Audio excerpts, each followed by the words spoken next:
आज दफ्तर में काम करते हुए एक साहब का मोबाइल चोरी हो गया। दिन भर की मसरूफियत के बाद थके हारे साहब बहादुर ने जो ही घर की दहलीज पर कदम रखा तो अगला मंजर देखकर चौंके बिना ना रह सके।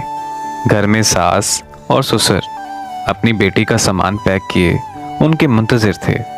बेगम और सास की आंखें रो रो कर सुर्ख हो चुकी थीं, जबकि इनके घर दाखिल होने पर ससुर के माथे पर नफरत की लकीरें भी आया होने लगी। तो मैंने कहा, अरे भाई, कहाँ लेकर जा रहे हैं मेरी बीवी को, खैरियत तो है? उन्होंने कुछ न समझने वाले अंदाज में दरियाफ्त किया तो ससुर साहब ने आंखें पढ़कर इनकी बीवी का मोबाइल उनके सामने रख दिया। मैं तुम्हें 3 तलाकें देता हूँ। बीवी को इनके नंबर से मैसेज आया था। मैसेज देखकर साहब ने एक ठंडी आह भरी और बताया कि इनका मोबाइल तो सुबह से चोरी हो गया था।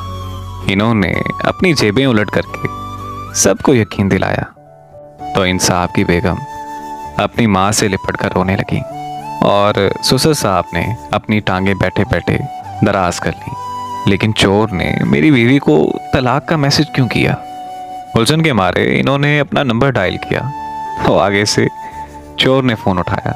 जैसे ही चोर ने कॉल अटेंड की तो मियाँ साहब उस चोर पर टूट पड़े और कहा, कमीने इंसान, फ़ोन चुराया सो चुराया, मेरी बीवी को तलाक देने का हक तुम्हें किसने दिया?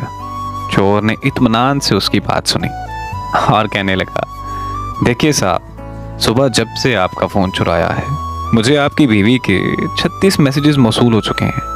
कहाँ हो, क्या कर रहे हो, घर किस वक्त आना है, आते हुए ये ले आना, और हाँ ये भी जल्दी जल्दी आना, देखो फलां चीज़ भी ख़त्म हो गई है।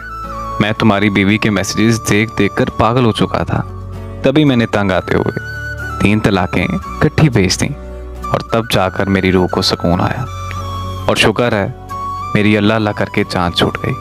मेरा दिल तो करता है तुम्हें किस तोपों की सलामी दूं, तुमने चुड़ैल जैसी जो बीवी पाल रखी है।